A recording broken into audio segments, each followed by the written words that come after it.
was a fairly long time. So we have a national strategy. It's called REDD Action Plan. The structure of the event was based on the 3 phases of REDD+. The first one related to readiness. Also, we talked about the necessity of building the systems for implementation and also the M&E system.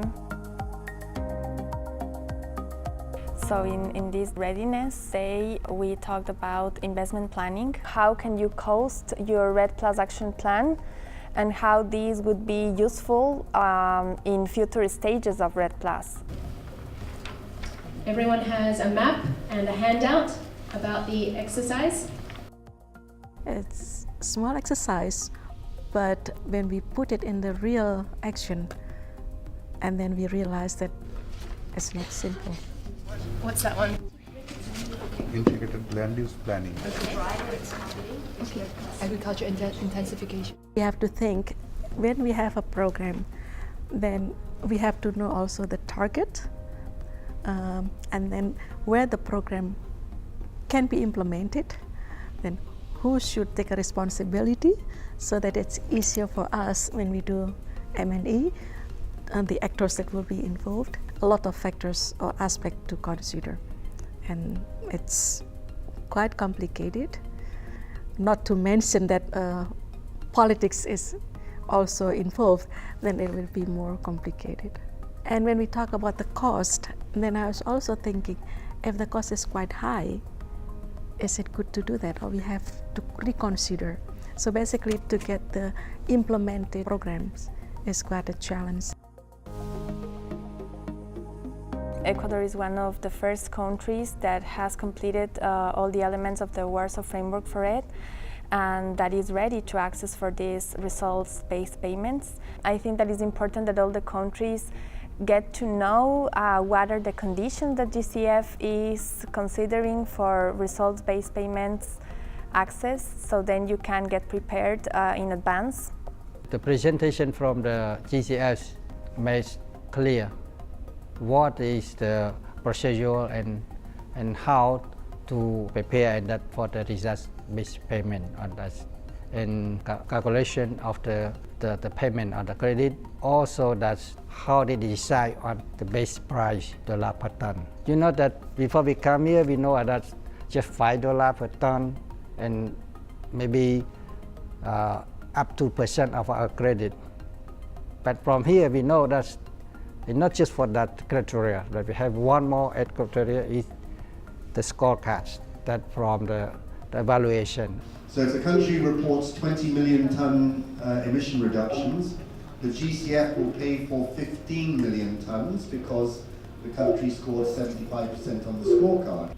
So the Cambodia, we applying for the pilot project on result-based payment.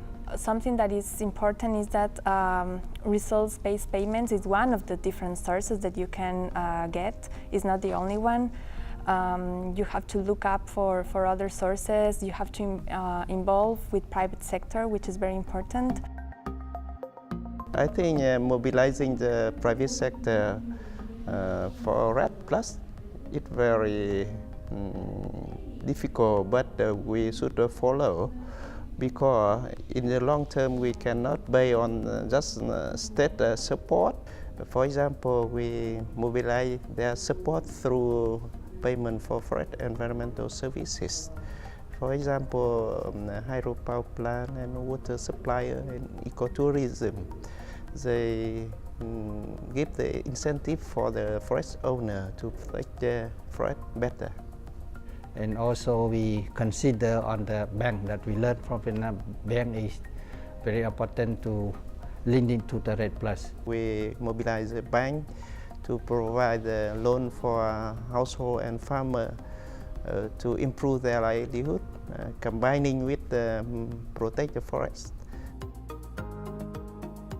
All the aspects that you have to consider in order to have this REDD+ financing strategy, the costing of the PAMs or the sources of financing, but also is how are you going to align those finance in order to have a good implementation of your activities.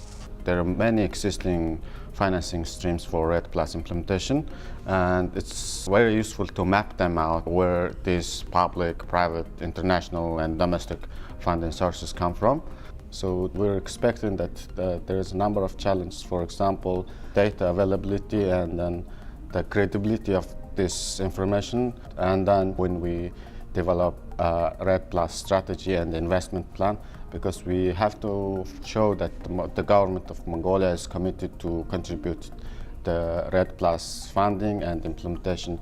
That's going to be the main challenge that we will face. To be implemented, we're going to need different sources of financing. So you have to also define which activities are going to be financed by government and which you can get resources from other sources. In my country, we are adopting REDD Plus finance approach from both domestic as well as international resources. Like from domestic resources, forestry is getting funding from our central government, the state governments, and also through schemes of other departments. Like we have a very big portfolio, very big budget allotment to Mahatma Gandhi National Rural Employment Guarantee Scheme. Then in tax devolution in India, money generated out of taxation in central government, that is disbursed to the state governments. One of the selection parameter is forest cover. The states having more forest cover tend to get more funding. So that again indirectly or directly contributes to achieving REDD Plus objectives. And I think the cross-sectoral financing can be done in the case of Lao PDR, that we have the entity like Environment Protection Fund is like we call EPF. The organization who manage funds should be independently. Otherwise, then if depend on one ministry, because the ministry has their own approach, their own work plan, and then they hardly for the donors to access. We never thought about M&E in the readiness. Once we were about to start implementation, then we started to think about M&E because it was necessary. It would have been very useful for us to work on M&E from the beginning. Monitoring and evaluation is big, especially for developing countries, but because it needs a lot of the data collection and data analysis and reporting, but it has so many the opportunities to link this monitoring and evaluation activities to other mechanisms. Involving in MRV process in our country is a kind of the measurement and reporting and verification for our forests and of all the progress of the REDD Plus components. That's why I can say what I understand is the MRV is a part of the broader sense of the monitoring system. Convergence, I think, is the key in enhancement of scale of REDD Plus investments.